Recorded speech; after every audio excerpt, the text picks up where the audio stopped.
Welcome back to the I Jupiter Podcast Live. I am your host, Tom Franklin. Happy Good Friday to everybody out there. I just had some fish. My girlfriend said we're going to buy some fish, and she fried us some fish, so I ate myself some fish.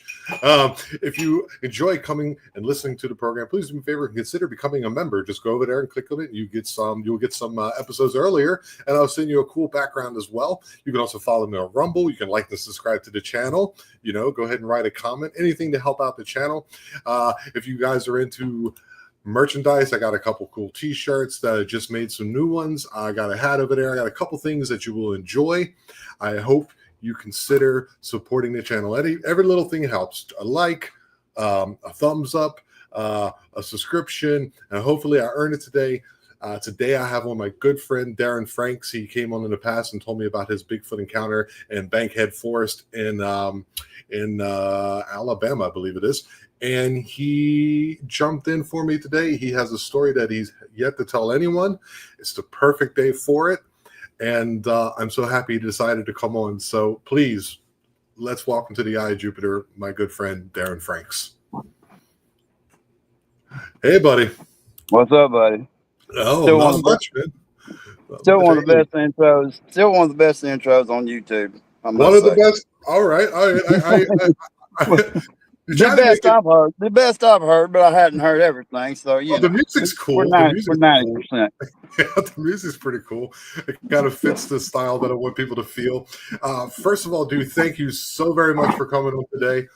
Sure. I know that you're going to talk to us about something that happened to you that's pretty dramatic. And everyone is here to support you guys. So everyone say hi to Derin. There's Pam. Pam says, hey Pam. Derin. Hey, girl. All right, buddy. That's all Tell right. everybody a little bit. Do me a favor, everybody. Tell everybody a little bit about yourself and something that let's get into it. All right. My name's Derin Franks. I'm 56 years old. I was a contractor here in North Alabama for about 27 years. Drywall contractor, commercial, residential. Just my dad was in it. Like everybody else, passed down. Just trade. I enjoyed it. I really did. I learned a bunch of things, and father of 3 boys, and they're successful men, now, and they are because of, morals and manners. And I mean, just teach them to be a good person. But whatever you put into your kids, you're going to get out of it. So, it's one of the best, best things I ever done. Most proudest thing I ever done in my life, is be a father. Man. Yeah. I get to see my little girl tomorrow. I get to pick her up tomorrow. So I know, right? Man, I enjoy seeing your girl because I know, man. I went through it, man. My last wife. I've been married twice, but anyway, my wife. I got lucky, married my high school sweetheart. She had a stepdaughter, right? And it was a bonus. It was a bonus to the whole relationship because I had never had a girl. I had 3 boys, so I spoiled her right. You're in Alabama, right, buddy? You're in Alabama now. I am in Alabama. Somebody from Georgia, Red Tip Savage says hello. All the way neighbor. From the great state of Georgia. Hey, neighbor. Hey, man. I hope. Hey, let's do. You can wait to get some people in here. That'd be fine with me. I just. Sorry about the confusion. I'm on Central Time, I guess, but man, I get time zone mixed up. Yeah. I think we made that mistake. You were like, "Oh, it's in an hour." I'm like, "I thought you were East Coast time." No worries. We're here. No worries. Hey, if we can put it together. Like I said, I enjoy being on your podcast, man. I really enjoyed being on Jim's podcast. You even came on the 1-year anniversary, dude. So I send a thank you to you as well, man. You've helped me out immensely. You always support what I do. Oh yeah, we talk all the time. People don't know that. We talk to each other all the time about everything. This Saturday time, morning. Calls me. I tell you what, of course, I shared my encounter on here in Bankhead with you, and come on for your anniversary show. Like I said, we talked, man. We became friends. That's really cool deal. But I've never shared what I'm fixing to share here with you guys. Okay. And it's so unlike my encounter, which I've been on a few podcasts here, I'm a big fit on encounter and everything. I've become comfortable with some of these podcasts, but just bear with me because what I'm going to fix and share, I'm just going to have to tell you guys what happened. Um, so in 2015, my brother and I opened up a nightclub here in Decatur, Alabama, and well, he kind of opened it up, but man, he was playing music. We were just all into the club scene, and so him and his friend Danny decided to open up a nightclub here in Decatur. We had a dress code, man. We really went all out, Yeah. neon, $20,000 worth of neon. We opened this club up. It was decked out called Kickers, and so you know, um, I just got a divorce. My brother opened a nightclub. Recipe for disaster. But I say that lightheartedly. That didn't have anything to do with what happened. It was a really good time. Let's put it like that. But anyway, so I'm single. I'm in my brother's nightclub one night, and this beautiful girl come in, and I got talking to her and everything, and hey, we started dancing. We hit it off.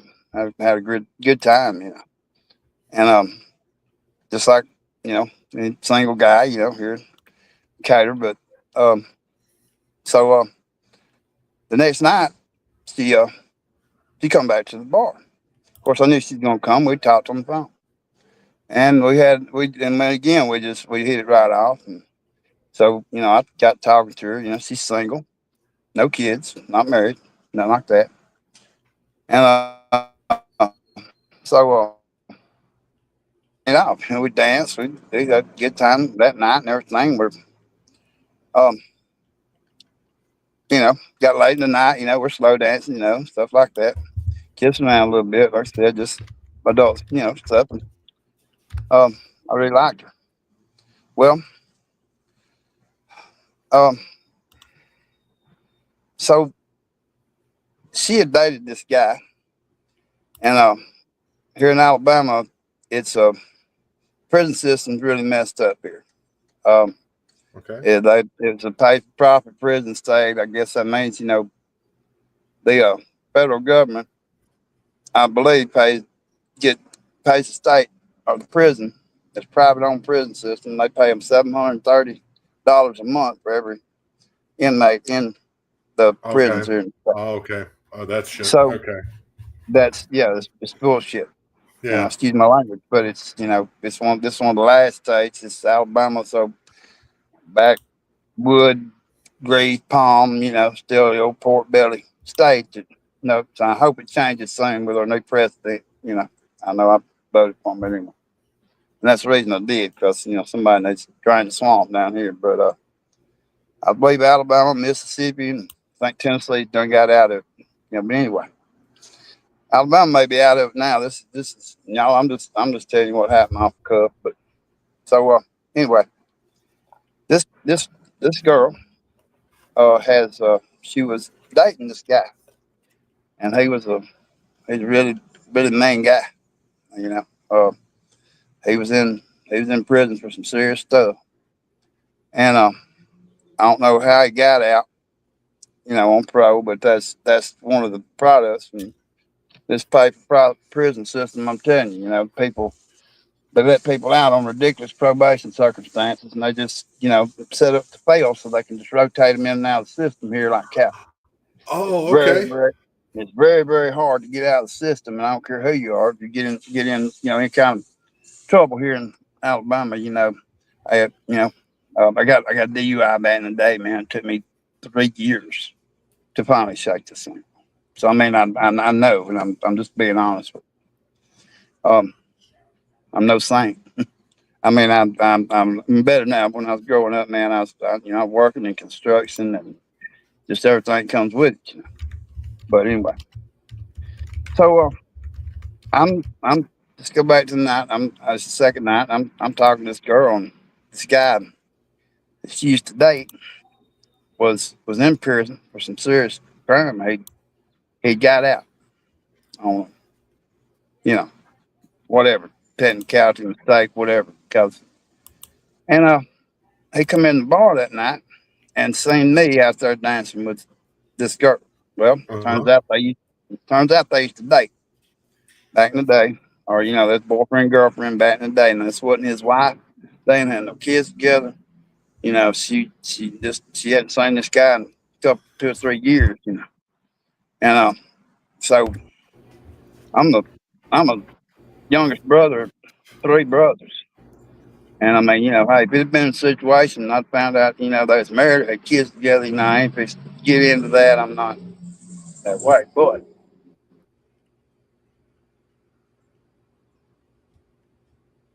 Uh-oh. There was a truck drove by and he jammed up on me. Oh, there he goes. Oh, you there, buddy? Okay. You guys see me? Do I look good?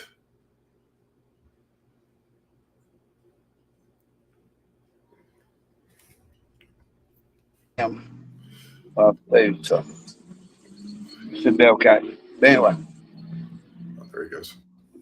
so the night, second night, I'm seeing this girl. This guy gets out of prison. He comes in the bar and sees me and her dancing together. Well, Okay. I don't know if he'd become institutionalized or what, Tom.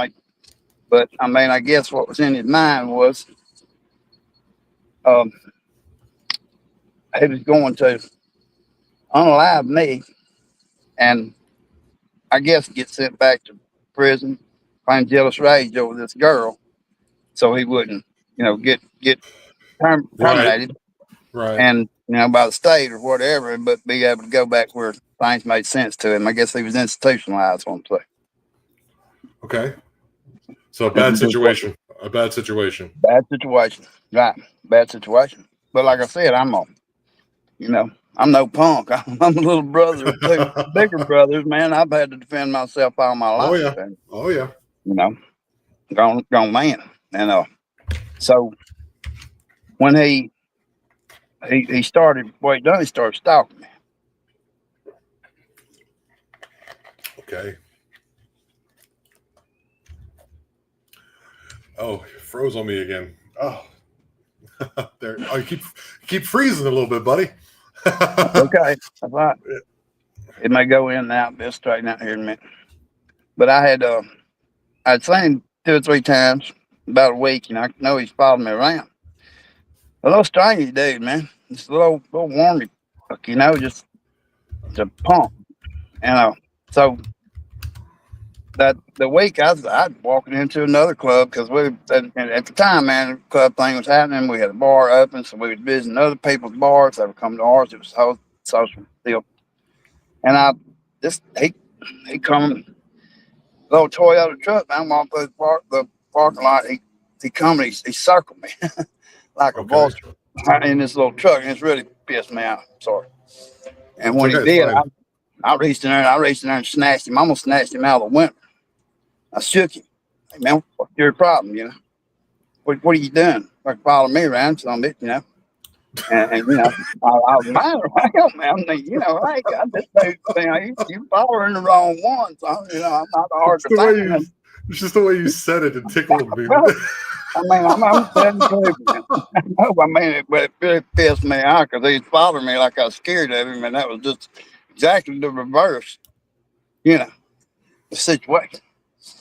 But everybody in the chat, hi, I appreciate y'all bearing with me here. But anyway. We all love you, buddy. We all love you. I love you too, bro. That's true. Anyway, he just, act like I scared him to death. When I confronted him, snatched him, tried to snatch him out of the truck, and took off. So I didn't think nothing about it. I went on in the bar, every night, And this went on there about for 3 weeks. And I confronted him. I confronted him twice. One time in the parking lot, another time, if I could have got a hold of him, my friends would have been piling all over me, stopping me.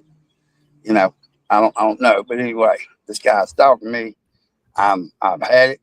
you know, and come to happen on the third time it happened.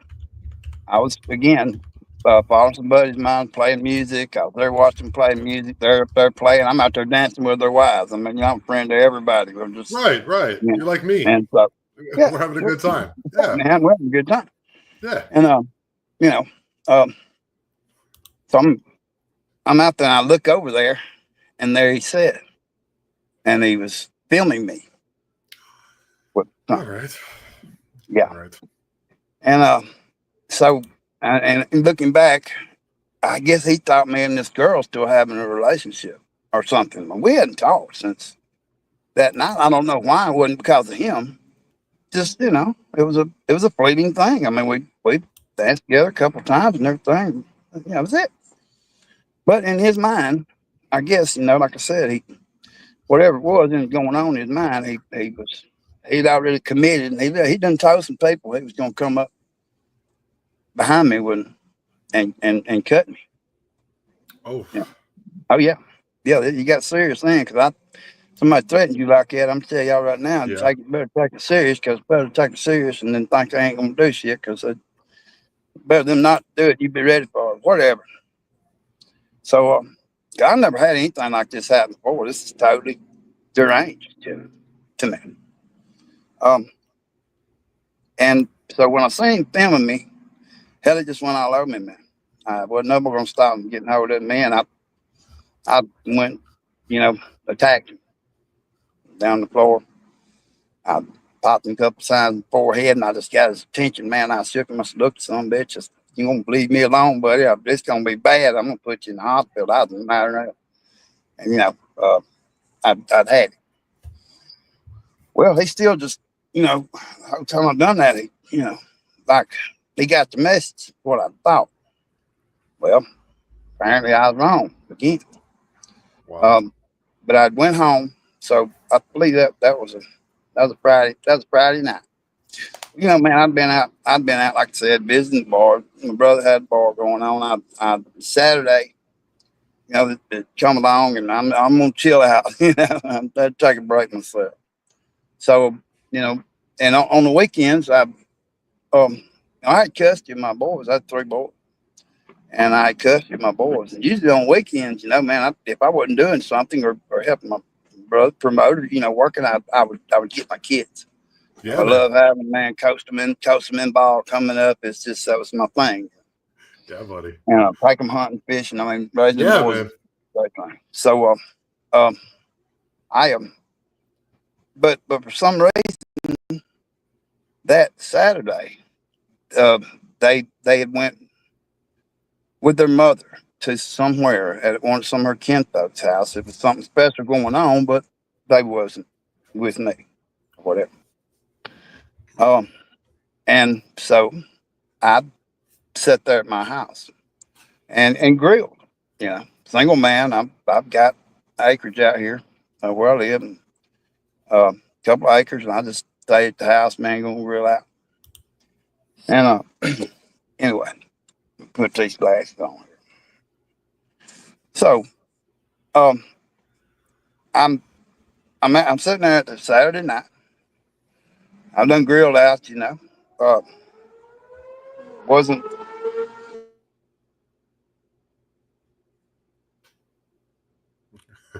they wasn't so I wasn't drinking or anything. I just grilled out everything. Um, and I was just gonna go on to bed.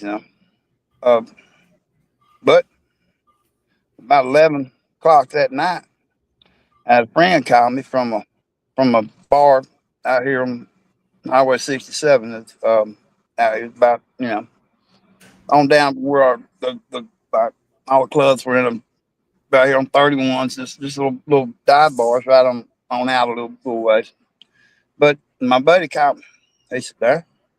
So man, he said that dude's up here and he's got some people with him. They said they just left here. Said he's headed to your house. So you know, um, I don't know why, but I knew my buddy David had called me, and I knew he was telling the truth when he said it. Hey man, I instantly sprung into action, and I say sprung into action. I okay, I knew that at the time we didn't really have cell phones. It's 2015. I mean, we didn't really have cell phones going on then. But, everybody didn't have one. Had maybe a little flip phone or whatever. Nothing like what we got now. But I guess they had a little flip phone. And this guy this guy starts calling me. Soon as my buddy David hangs up the phone, this fucking dude that had been stalking me starts calling me. Hey man, I'm Wow. coming to your house. I'm coming to your house. I'm going to end it. You know, I'm gonna end you. I can't Wow. really say on YouTube what he told me, Right. but but We can that's what he infer. kept Yeah. saying. Hmm. Yeah. In a bad way, he's telling me this, and I said, look, man. So I'm on Facebook. I know this guy's following my Facebook page or whatever. Um, hey man, I got sheetrock work and deer hunting on there. You know, animals at heart, gunplay. You know, I mean, we're out there. We're in the country. We're out shooting. We're I ain't trying to hide up nobody. But anyway, so I'm saying he must have seen all this on my Facebook page. I know he did, um, because it's I mean, it's just blatant. I am who I am. I was on Facebook, and so I say that because I still don't know why he's coming out there, but he keeps on coming. He called me. He called me 6 nights. I mean, 6 times that night. Right. Right. I did have a recording because the 911 operator had it on.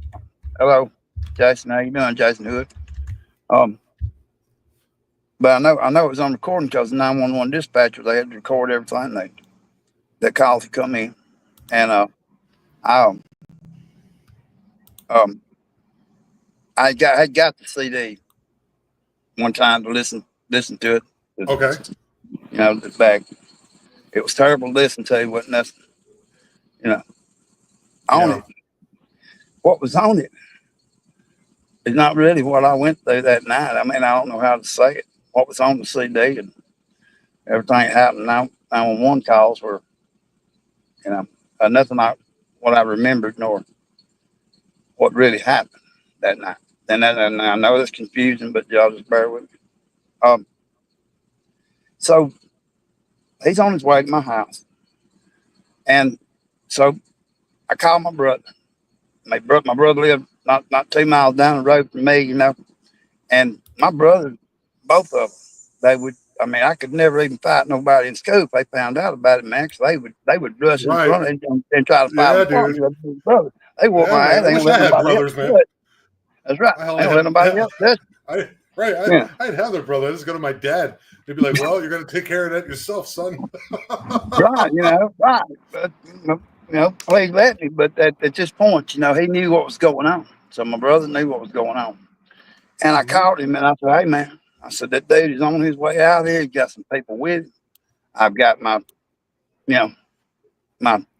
30, my mortar loaded. And I said, they shouldn't be some trouble.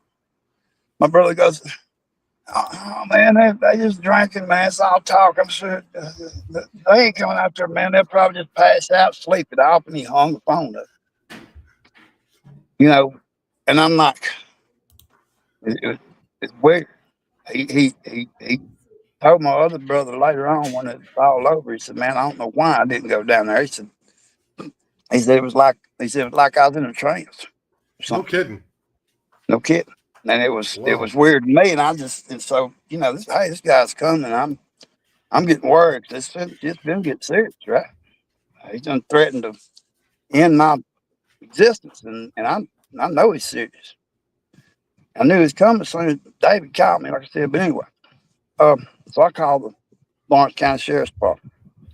I said, hey, this is what's happening. This guy's been stalking me. This is his name. He's out of prison. I don't know why he's out of prison, but he's on his way out here. Gonna Right. try to end my existence. And I say that it's a nice way I know to say it here on YouTube, so you won't get in no trouble. But of course, I said blatantly. Um, I said, give me a sheriff out here. And the sheriff, I'll never forget his name, but he he didn't live far from me, so the sheriff didn't. So he got the call. I guess he was on call, but he was at home. So man, all he did was get in his cruiser and come straight to my house. He was there in 3 minutes. Okay. Well, okay, so I'm in a camper at the time. I was building a house. I was living in a camper. I was fixing to build a house on my place. So I didn't want to get caught trapped in that camper, you know, or whatever. So hey man, I done camoed down and was ready for war. I mean, because I didn't take Wow. this lightly. I knew he was coming with serious intent. And I just, man, I blended into the wood line that run on my house in my camo and, with my defense, my weapon. So when the cop pulled up, I come out of the wood line and, it startled him, see a man walking out, full camo with a 30-30. And I walked up to him. I put my hand up like that, just not a wave, but hey, I'm gonna call, Right. and talk. De-escalation. Mm-hmm. Yeah, just to let him know, I had my strap on and I'm on my shoulder, Right. Yeah. So I walked up and he said, "Hey, you startled me." I said, "Well, I'm kind of startled myself." I said, "This is what's going on." I said, This guy, I told him his name. He's got his cruiser, he's got his computer in his cruiser. He pulls this guy up, and the guy had a record, big long record, long as your arm. Right. He's like, What's he doing at?" I said, "Well, I'm wondering the same thing, but it doesn't matter. He's on his way here." Yeah.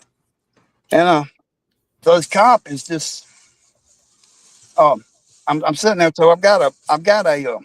At the time I had a landline. I had my name in the phone book. I'm a contractor, and I had a landline, but I had one of these rechargeable battery operated phones, with the Ooh. antenna. One you hung on the Stand, wall. Yeah. yeah, yeah, stands in the house, but I'm able to go out in the yard or whatever. So I got the phone in my hand, and it rings, and it's him. This guy's supposed to be coming.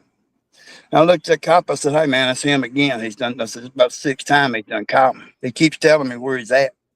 He's getting closer, and I'm coming down, but I'm on such and such road. And every time I tell him, man, don't come out here.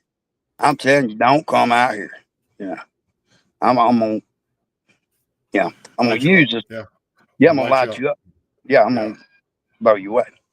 Right. Don't come out here, my house." And so he calls, and I'm sitting there talking to the cop, and I looked at that police. I said, "Hey man, it's him again. Should I answer?" He looks at me and says, "I don't give a damn. It's your phone." Weird. So, I guess if I'd have been on the city council or something like that, maybe maybe a better neighborhood, maybe or been maybe the mayor of the city of Moulton, maybe the whole damn SWAT team would have been out there Right. because this sheriff there, he knows what's going on. 911 operator knows what's going on. I told him what's going on. This guy called and he looked at me and said, "Well, I don't give a boogie, answer if you don't take your phone." I looked at him. I said, "Okay, see how this gonna go."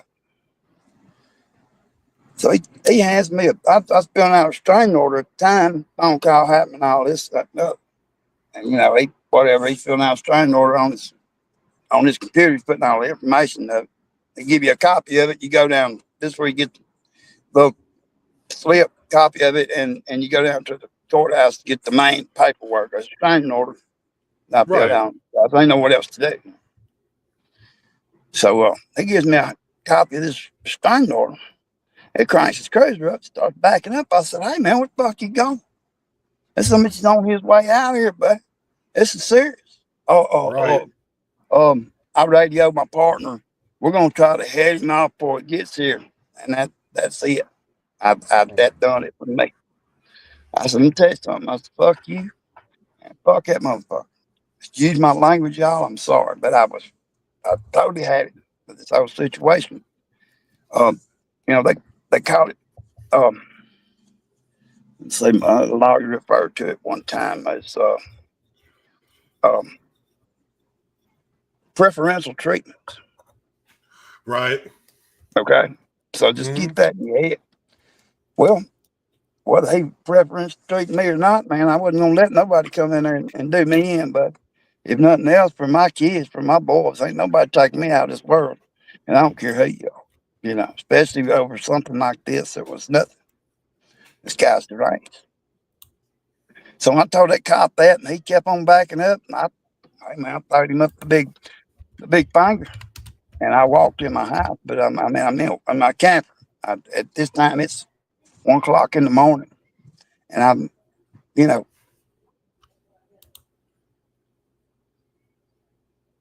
Okay. Go ahead and get all the hellos in here. so I'm waiting for there it goes. All right. that's okay. This does this when I get to these parts, and it doesn't matter if I'm talking about, you know, this Wi-Fi cutting out. So I'm saying it No, don't seems to worry. do this. We'll Like get it, man. somebody don't If want you something's talking about. missing, Okay. I'll ask you to back up. We'll get there, No. buddy. All right. So yeah, let me get one of these. So anyway, so I've had it. This cop's left, and I've had it up to here. I've done everything I can do to prevent this from happening.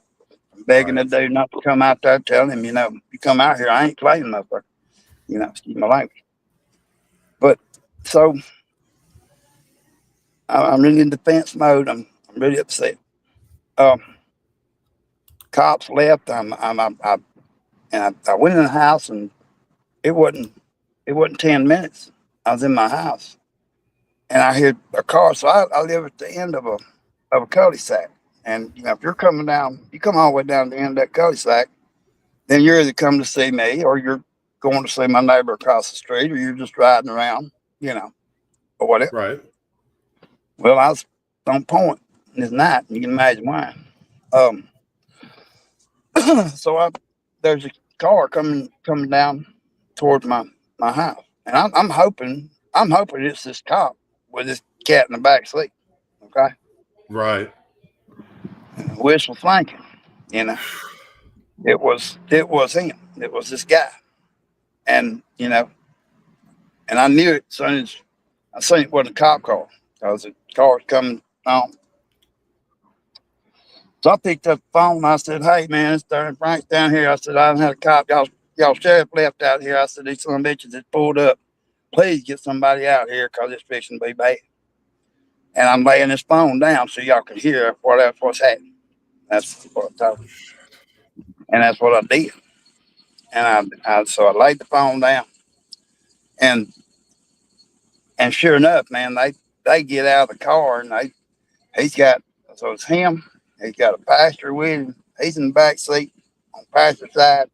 Big old boy's in the front seat. I've never seen this other day before in my life, and somebody's driving the car. Well, these two get out. Well, that little boy I'd never even seen. I'm in the camper, like I said. They got me in Mm-hmm. there now. And of course, I got the door locked inside. It's dirty door, you know, camper too. Uh, and this guy gets out, and I'm just looking out. First thing I done, I cut all the lights off in the house. I mean, in the camper, and they cut the porch light on. So Right. I can see outside what's going on. But I can't see in. And uh, this first thing this guy does, he gets up and takes a 2x4. I was building me a porch on this camper I was on at the time. And he takes and he just throws it like a spear right through my bedroom window. I just had a little bedroom, and a little camper. Was not a big camper, uh, just pull behind. And so as soon as he did, I was looking out the bedroom window, seen him come up 2x4. Hell, I just ducked in the living room, and that 2x4 comes through my bedroom window, takes out my computer. You know, Wow. back in the day, like I said, when on Facebook, whatever, I'm sitting here doing my business. I'm on the computer. And then, uh, you know, get a drink. So, excuse me. No worries. No worries. So, this 2x4 comes flying through my window, and the guy that the main dude that had been stalking me had a problem. He comes up on them.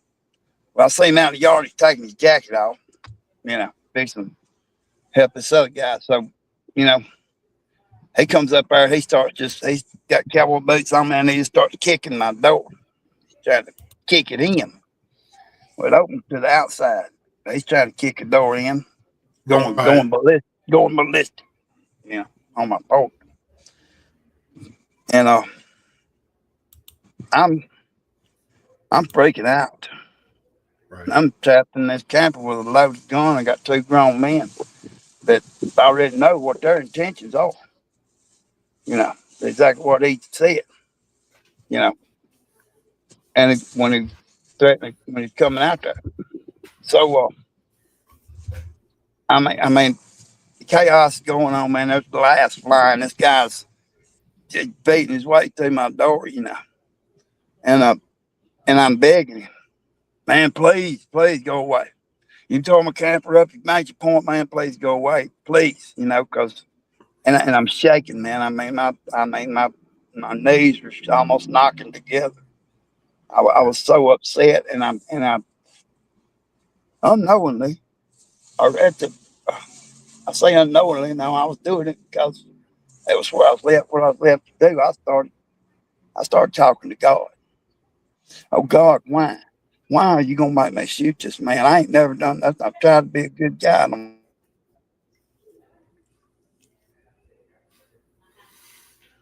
Oh,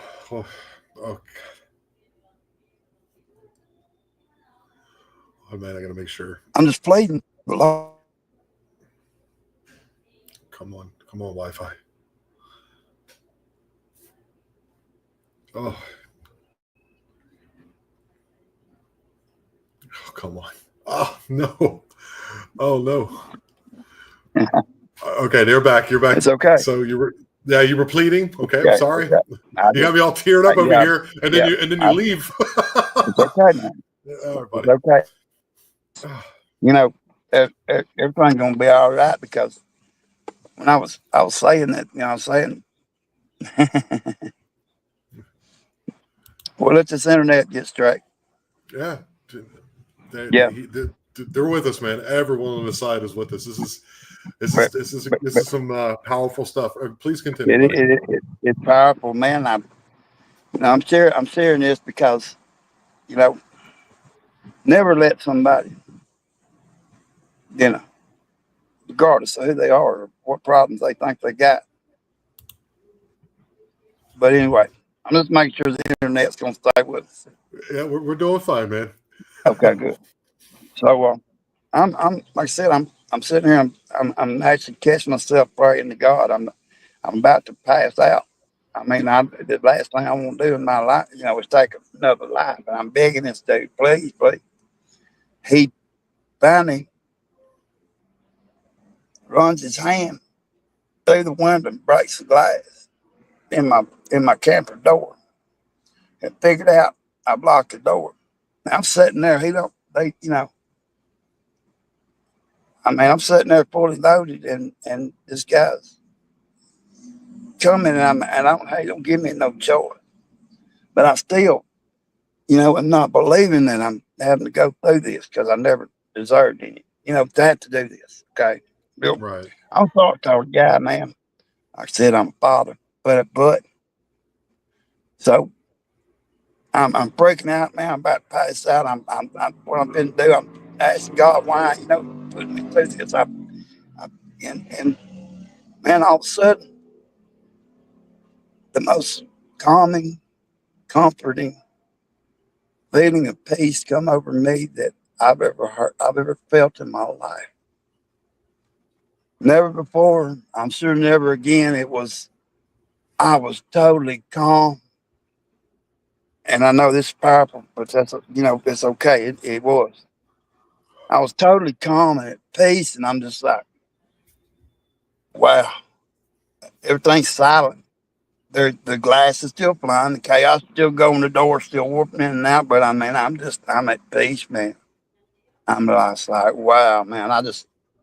only thing I could think was, God, I wish everybody in the world could feel this feeling of peace, what I'm feeling right now. And, you know, it was the Archangel Michael. But I didn't know who he was. You know, I didn't know anything about angels. I questioned myself for a long time. You know, if this was some kind of an adrenaline dump or whatever that caused Michael to manifest himself to me at that time, was I didn't think anything about angels. I didn't know nothing about him. I didn't know who he was. It took me 8 months to figure out who he was. But he was 18 feet tall, huge. His wings were like white dove wings. They went out 10 foot on each side. His face was just beautiful light. Just could see his face, but it was just heavenly, angelic, beautiful light, shimmering. Um, Yeah, his man. his sandals, he owned sandals, man, like from back from the days of Moses, you know, in Egypt, and these sandals he had, but the toe straps were made out of this glistening gold, shimmering material. He was just a beautiful figure of a male figure, Madonna's body, but he was just huge, 2 stories tall. I mean, he uh he had on a loincloth, and it was also the rope to his loincloth was also shimmering, made of this. I mean, I don't ask me when I noticed it. Just sometimes I noticed it was Right, right, made of right. Yeah, shimmering dude. rope. Makes sense. Yeah. And you know, like I said, this calming peace come over me. And he said, there, he said, you're gonna have to take care of this for us. He said, if you don't, he's going to unalive somebody tonight. It's gonna mess up our plan for things. And you need to be humble. That's what he said. But so as soon as he said this, I seen what would happen if I didn't defend myself at Wow. that moment. So I, I instantly, it was like a movie playing in my head. I instantly seen myself laying in my own yard under, I recognized my yard. I was under a tree in my front yard, and I seen, I'm deceased. They had done, I seen they had done got my weapon. The cops didn't come and found me because they was in route anyway. You know where I called 911 back before, but these guys had got my weapon. They had took off to go to this girl's house. She lived in Harrison, and you know the last thing I seen them slamming brakes on in this car. I seen him come out of the passenger seat. I seen him go over the hood with my rifle. I seen him shoot an officer in the shoulder, and I seen him shoot one dead in the chest. And I seen the officer fall back like that. When I seen that, I come back to myself. Wow, this is the vision that you had during this This time. is, this is Okay. exactly this is what Michael showed me. That Wow. hey man, this is why you're in this situation. This is why this is happening. This is why this policeman left. This is why your kids are not here. This is why Wow. your brother didn't answer the phone. Nobody's supposed to be here right now for you to take care of what we need you to take care of, except for you Holy and him and them and me. Which and everything made sense. Everything made sense when he said that, because he was, you know, I guess I was about to fail because I didn't know. And I'm gonna tell everybody here now that I believe in God, Jesus, and everything. My grandfather was a deacon in Sulphur Springs Baptist Church, man, 47 years, but I wasn't a daily church goer, not a Bible thumper, but I did take my boys to church, and because my mother and stuff took us to church, and I mean, that means a lot, okay? To, I mean, it has to have something to do with it. I'm, you know, but because, you know, when he said, when Michael told me and showed me what everything will, you know, and he put his hand, he put his hand on my shoulder. He put his hand on my shoulder from up here. Okay, boy, and he was hovering in the sky, just blanked out, looking down. He put his hand on my shoulder, and his fingers come down to the bottom of my ribs. Wow. His his thumb come to the middle of my back, man. It was, and it was just, it's, I guess, another way for him to comfort me, to let me know everything's gonna be okay. I instantly knew that I wouldn't go to jail. I instantly knew everything was, Wow. that I'm in this situation. I'm being used by heavenly intervention because, you know, that's just what happened. I Yeah. didn't know anything about that. I didn't think things worked out like that, but I didn't know because it definitely does. It says plainly in the Bible. I couldn't find these things out like. But regardless, when I come back out, when I come back from from that place when Mike showed me everything, I was a whole new person. I Right. wasn't shaking. I wasn't scared. Nothing. One time I warned him. I said, if you come through that door, I'm gonna blow you away.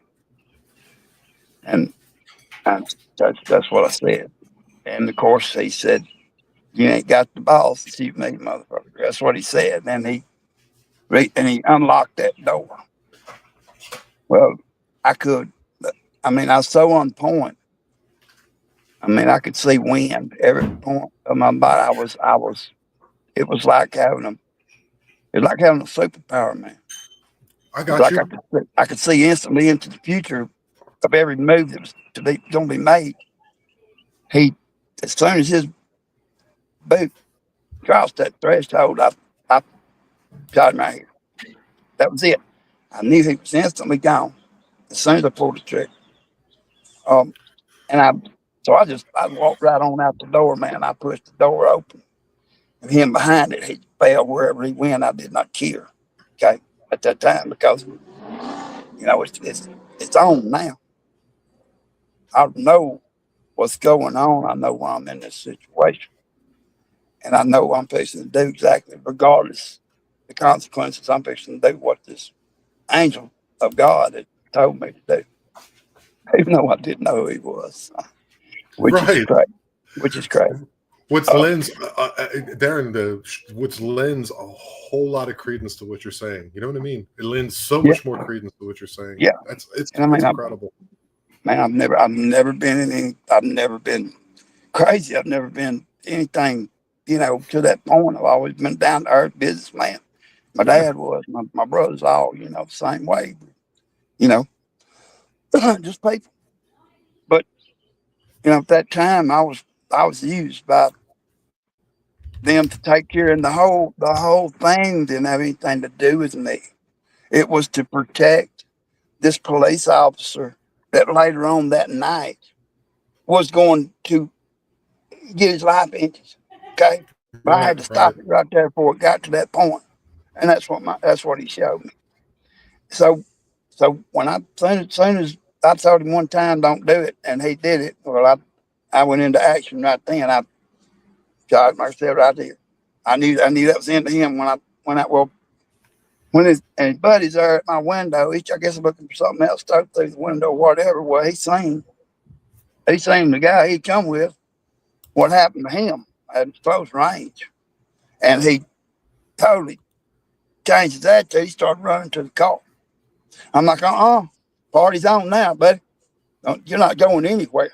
Because what I thought he was going to the car that he might have had a weapon in there by now. Right. Right. How do you know? And I'm not Exactly. gonna let him. I'm not gonna let him get to this car.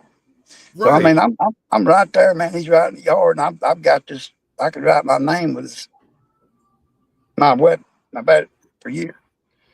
So man, I changed it right on the back of his head, and I said, "Oh no, can't do it." I said, "Shoot him in the back, you're gonna go to prison." Nope. I said, I thought that was known to me. Michael's still there. Okay, he's backed up. He let me, because he knows I know now, but he's still there. So I said, well, I put you in a wheelchair for the rest of your life because I was so mad that they just got to know me when we're doing it. And I said, dadgummit, I was going to shoot him right at the bottom of his back, you know. And I said, no, that might kill him too. I said, I'm not. I said, but he's not going to get that truck. So I shot. I said, I'll put it in your nothing, blow your knee off. And I did. I shot him right in the knee. He hit the ground, you know, and grabbed his knee. And but he makes it into the car. But then I trained on the driver. I spent stopping them all. I spent just in it for the driver. Then she lifted her head up. I noticed it was a girl. I seen her on there. So, of course, I'm not gonna shoot a woman, but I'm still gonna stop this car, you know, from bleeding. So I said, well, I'm gonna shoot the radiator. So I shot the radiator 3 times. You know, I've done shot 5 shells. You know, and they're still backing up. They didn't instantly stop the car. I don't know why I thought it would, but I was gonna shoot the car. But so they backed out of my yard, back out into the cul-de-sac. I told you where I live, the cul-de-sac. You know, Right. Really. All right. So I shot 2 more times. I said, well, it's got aluminum rims on it, and I got these 190 grain deer sleds. I'm gonna bust the rims because they were aluminum. So I thought when I shot the car 2 times in the front wheel, and I seen the sparks fly off of it. Didn't do nothing. I tried to shoot the back wheel. And I shot it 2 times. You know, so I'm thinking, I don't know what I was thinking. I ain't stopping this car. And I shot it in the gas tank. It had the gas tank. I don't know. Watch too many Dukes of Hazzard movies. That's all I can really throw it up to that. I thought, I'll shoot it in the gas tank. It's just gonna blow up. I mean, you know, and I mean, really, this is funny. I shot in the gas tank. It didn't do anything. I said, and they were leaving. Right. And I seen and I said, well, I'll tell you what, you son of a bitch. I said, I'm fixing to blow glass all over your face. It's a 4-door little black BMW. And I shot the post. Up between the 2 windows on his side, I seen the glass shatter, and I seen him go over, like lay down into the driver's lap. And they went on down the road. Wow. Well, I stand there for a second. There's gun smoke in the air. You know, I done shot 11 times. Wow.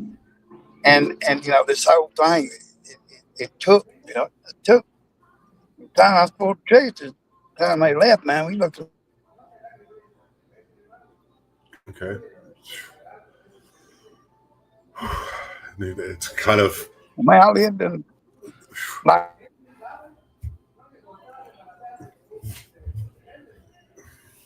Freezing up on me again, buddy. We'll let it go past. There we go. Let me know. Am I good now? Yeah, you're good now, buddy. Okay. So, you know, I lived in, there's kind of like a trailer park down through there, man. You couldn't holler at your dog without everybody looking out and getting in your business. Well, that whole time, from beginning to end, the hollering, the beating, the banging, all it was terribly loud, and it was 12 o'clock, 12:30 at night. Nobody even stuck their head out. Wow. You know, looking back, that's crazy. Yeah. Oh, I look around, I come back to my step, I'm walking back up in my yard, it's totally dark. You know, except for this little old yellow bulb I had hanging outside my camper. You know, and Tom, I'm a good shot, but I can't see in the dark. But everywhere I shot that night, from the first shot to the last shot, being out there 70 yards, man, from the porch, I never left the porch. I done my shooting. And how'd I hit everything that I aimed at? Was this a lever action open sight? It was a lever action. I had a little 3x9 scope on it. Okay. just dive in. I mean, Well, but it was dark out there. you're right. Right. Yeah. That's another It's thing. like, and you could see, like, you could see what you were aiming at. You Not really. like maybe hyper But focused, like all your I might have senses been came to that. I might have been hyper focused on it, and my senses was definitely overboard. But I mean, Right. the last 5 shots I took was in total darkness, and they were 70 yards out there. And I mean, just puzzling how that. Yeah, But man. nobody, I didn't kill nobody except that one guy. That was the main guy. Right. And but um, okay, so I go back, and here this guy is on my porch. I come back to myself again. I start freaking out. I go back into whatever calmness that Michael bestowed on me to get through this. Of course, was gone. Um, and I come back, and this guy's on my porch. He's struggling for air. He's not going to make it. I know this, but I'm like, oh God, come on, please send the ambulance. Please send the ambulance. I still got 911 on the phone, and I'm yelling this out loud so they can hear me, and I'm kind of praying. I'm hoping they got everybody in right. you know, I prayed for the ambulance 1 minute, and I turn around and I say, I told you, man, I told you, and I just get mad at him. He's, of course, he's leaving his work. But and here comes this cop that was there pulling up. He gets out of his car. I said, I told you, motherfucker. Now, excuse my language, y'all. I'm back in this situation. Yeah, dude. It's completely understandable. Please, please, Derin. So, cause I was really mad at this cop. Well, so you think, I mean, this cop comes up, and he's unbelievable. Like, he's unbelievable what he's seeing. He's a young cop, a young sheriff, and you know, he didn't have no power to stop what was going on or what was going to go down that night no more than I did. I know that. Okay, he was just, matter of fact, he played his role like he's supposed to by giving me Right. my lead Right. and giving me That's my copy of it. and then your children not being there, your brother not answering the My phone kids not call, being there. the people in the trailer park staying in their. It was it's Exactly. too surreal to be by accident. My brother told my other brother later on. He said, "Man, I don't know why I didn't get up. I knew what was going on. I don't, because they, like I said, usually I couldn't do nothing without them in the way." And he told my other brother, "Man," he said, "I don't know why I didn't get up and go down there." Right. Which I know wasn't nobody supposed to be there except me and them and Michael. Because it took me 8 months to figure out who this angel was. I knew he was a major angel. I knew he was the right hand of God, but I didn't know who he was until I got in touch. I was talking to a friend of mine. I got a friend. Her name's Star. It's I wonder she's not here tonight because she was a big major part of how I found out who Michael was. She's she's very empathic. Okay, and Uh-huh. I've seen her make people cry, and there's a bunch of people that claim to be this way, and there may be some that are, but she's definitely in touch with the other side. And she's like a sister to me, and she she led me to find out who Michael was. Okay. And why he was there, and I find out he's the archangel of war of the fight between good and evil. When it comes to heavenly intervention, he's the main man, and it all made sense too. When I Right. when I found that out. Um, so the whole thing goes on. So these I never went to jail for nothing. Everything was recorded on the phone, which Yeah. I can't even believe the phone didn't. But the old phone it wouldn't hold a charge no more. No time. I wanted it to stay home. Wow. And recorded everything. But it recorded everything. And you know, Michael told me, he said, you got to take care of this. If you don't, you know, somebody's going to Lose their end life. that. Yeah. It's going to mess up Yeah. our plan for things, and you need to be humble. Now, remember, he told me that, and I didn't Right. understand. He said, you need to be humble. And I thought he meant, you're going to get through this. Don't go bragging about it or nothing like this because, Yeah. this is, you need to be, but that's not what he meant at all.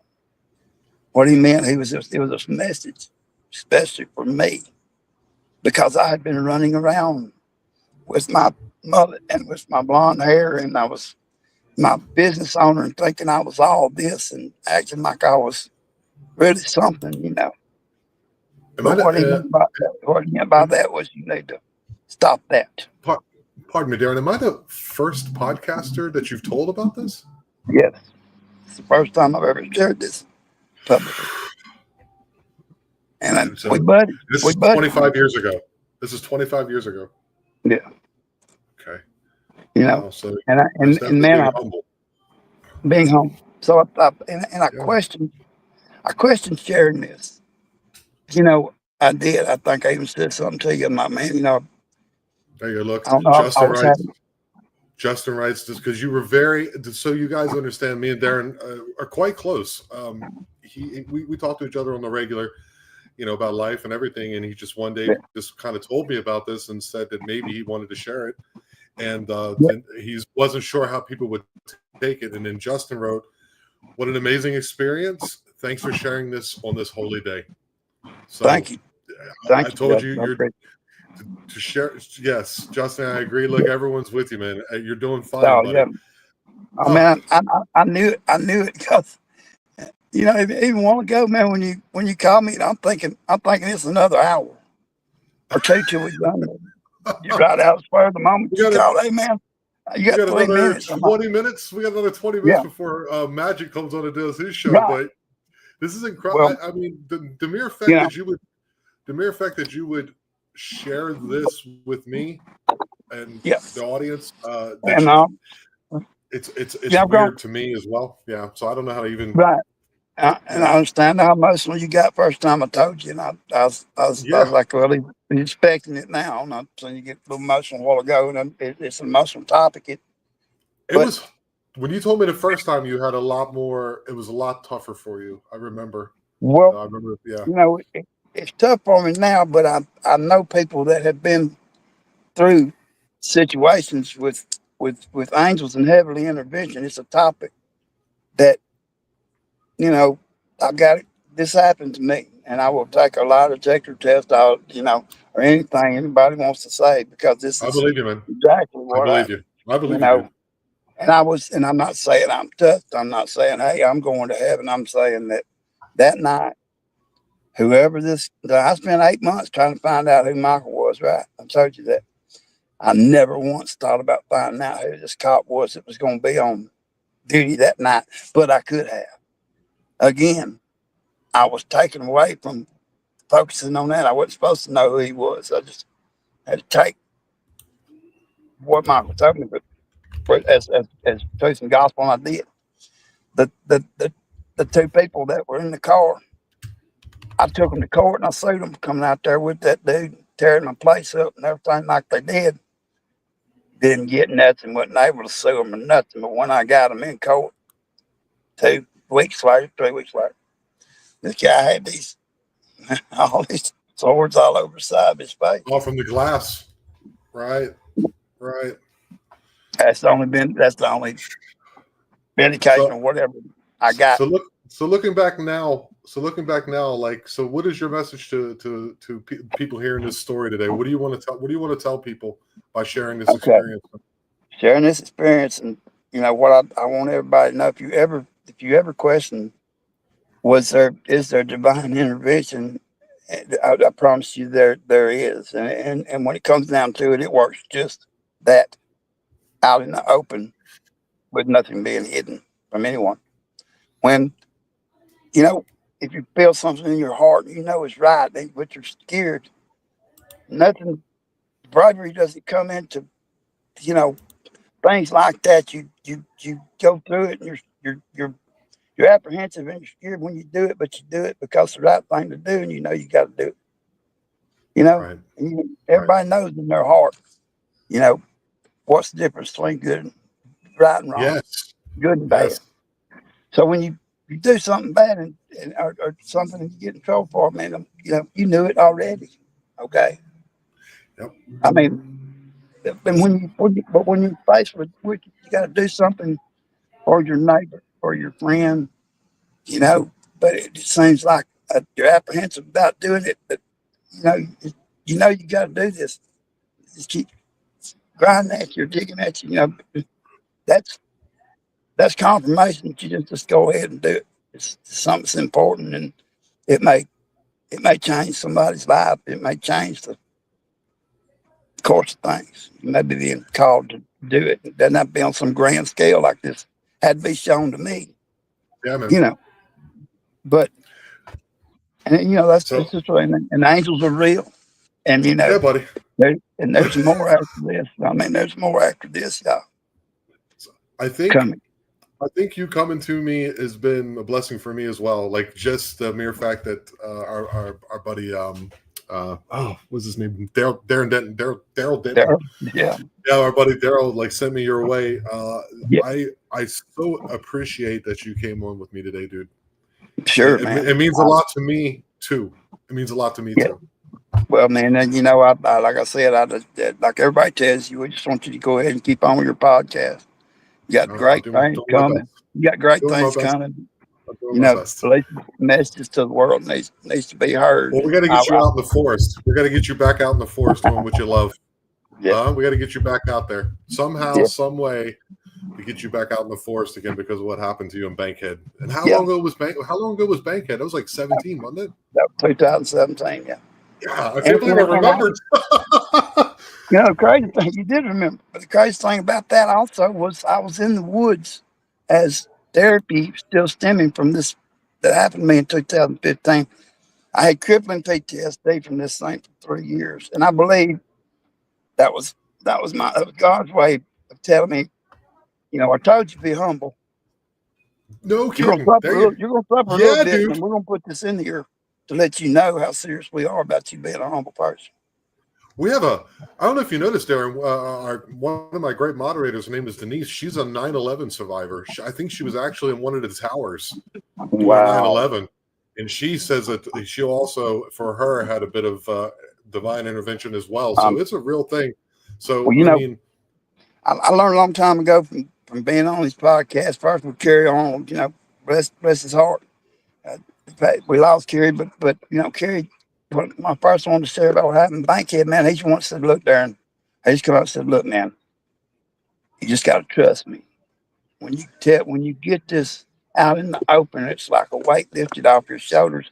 You help people. That's what right, my podcast is about, right. and that's what you're doing here, Tom. But you're And doing it too, man. well, I'm no, just helping you get it you, out. Like, yeah. yeah, yeah, Dude, yeah, I appreciate it. I appreciate it so very much, dude. I sure, appreciate it so. I appreciate you, man. You've always been a backer and supporter of yes, my sir, work. You always promote my stuff and say sure, hi and send me videos. I can't watch them all because yeah. you have to understand. You might get a couple videos sent to you. I get I get 4 to 5 videos sent to me a day by Well, I'll people. tell you Hey something. Tom, I'll hey tell Tom, you hey something, Tom. man. I ain't the only one feels that way about you in the podcast, man. I mean, you had on MK Davis, for God's sake. You know, I still jealous guy Oh, about that, but I mean, he's not going to come it on was just because of you. anybody's podcast, You're the man. Well, reason. still, but You're the still, reason MK MK Davis just came on with me. You're MK like, just doesn't go on yeah, anybody's it was podcast. you. That's what really blew me away. I'm like, hey, break. Oh, oh, I hope you guys enjoy this, guys. I hope you enjoy this. It's a good message to be heard. It's a message to be heard, and hopefully Daryl comes back. Appreciate y'all listening to me, hearing me out. I appreciate you. Thank you, Derin, so very much. Hold on one second. I'm going to promote the next show coming up. My buddy, go over and check out Magical Journey show tonight. He'll be on in approximately 15 minutes, and he's always wonderful. He's a great dude, and he always has wonderful guests on, and I love him very much. It's another brother of mine. Derin, one more time, dude. Thank you so very much for coming on. Your brother. Good luck with your house and everything. Yeah, dude. I hope it makes you feel better, because I got to be honest with you, I feel a lot better. Yeah. I always feel good. I hope anybody's going through anything like this, I tell you, share it. Come on, get in touch with Tom. Come on the podcast. Yeah. Don't hold it inside, because these things need to be brought out now. Yeah, man. It was great, dude. So thank you so much. Hey, remember, guys, we are the Eye of Jupiter. We are the Eye. We are aware. Love you all.